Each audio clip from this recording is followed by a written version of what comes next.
Ihapon naman pud ang hubas tara ubanan mi ninyo manginhas manguhag suwaki og diri pud mangaon sa hubasan. Unya sakto pud kay dagkog unod ang suwaki karon. May nga adlaw kay hubas naman pud sa hapon tara ubanan mi ninyo manginhas karon. Magbisalog muna ako ngayon dahil may mga Tagalog din tayong viewers. Hindi pa nga masyado malaki ang hubas pero marami ng taong nagsipuntahan dito sa hubasan. Matagal-tagal din naman kasi yung naghibas ngayon kaya nami siguro ng mga tao kumain ng mga seashell. At syempre pag may hubas talaga sinasamantala din ng mga tao na manginhas para makalibre din sa ulam. Kung lagi din naman may hibas edi laking tipid din sa ulam. Di na natin kailangan pang bumili para may pang ulam. Masarap din naman ang seashell, nakakamiss nga ng ganitong ulam pag walang hubas. Iba't ibang uri ng seashell ang makikita mo dito sa hubasan namin. Gustong gusto ko din manginhas kasi nakaka-relax siya para sa akin. Makakalanghap ka ng sariwang hangin at the same time meron ka ding pang ulam. Suwaki.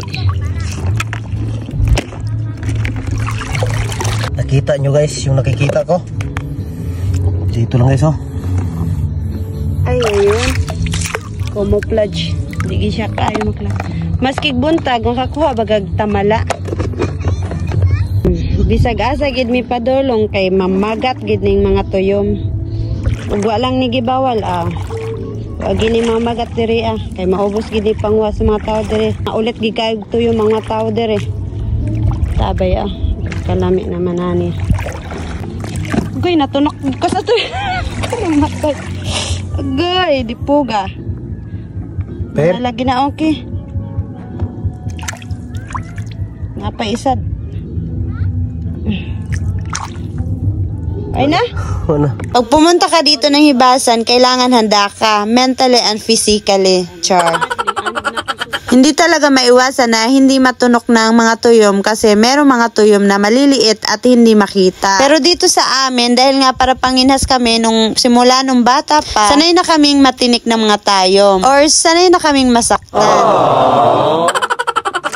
Sobrang sakit pa naman pag natinik ng tayom pero maya-maya nawawala din naman. At alam nyo ba na ginagawa namin gamot sa tinik ng tayom ay ihi? Oo, ihi ng tao. Ano daw connect? Pero yun nga ang ginagamot namin. Nung bata pa kami at mabisa din naman.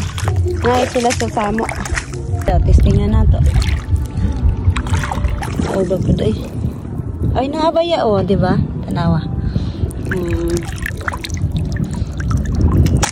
At sa puntong ito, naghahanap nga ako ng suwaki dito sa may samo dahil dito nagtatago yung mga suwaki. At syempre, ingat-ingat lang din kasi nakakatinik din yung mga suwaki. Para makahanap kami na maraming suwaki, dito kami nagpunta sa maraming samuan. Dahil dito nagtatago ang mga suwaki. Paya-paya. Try daw tagpaya-paya. Tagpaya-paya.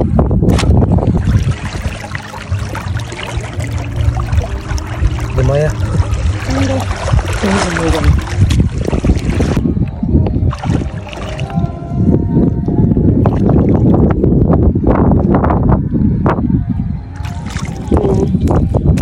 Wala nang wara-warahon ng mga lusay na lang dira sa ilawom ang mga suwaki o gusto nimo manwaki.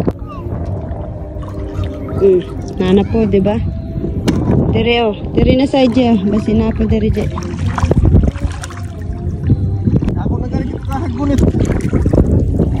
Di ba suwaki? Nanggi ako.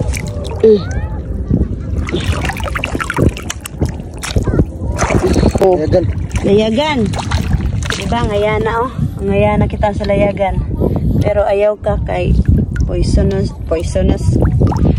shell na. Grabe tama ni guys. Usa man ni suwaki or usa green na suwaki. Suwaki man ata ni. Di ba may nagkakaon ani? At ayan, makikita mo dito sa hubasan, merong mga taong nagpundukay kasi nagkilaw yan sila. Libre naman ang kanilang hapunan. At ayan ang mga kuha namin, suwaki at mga seashell. Sa ilang oras namin suri-suri dito sa hubasan, libre na din kami ng ulam. Wow! Octopus!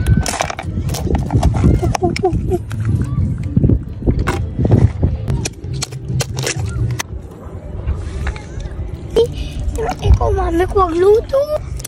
Matila ko. Sa unod, kaning gawas.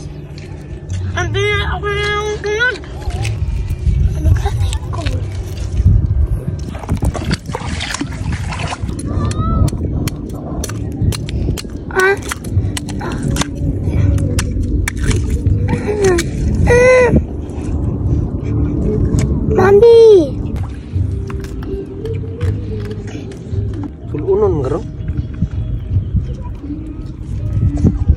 So hanggang dito na lang ang aking mini vlog, no? Daghang salamat. See you in my next vlog. Amping!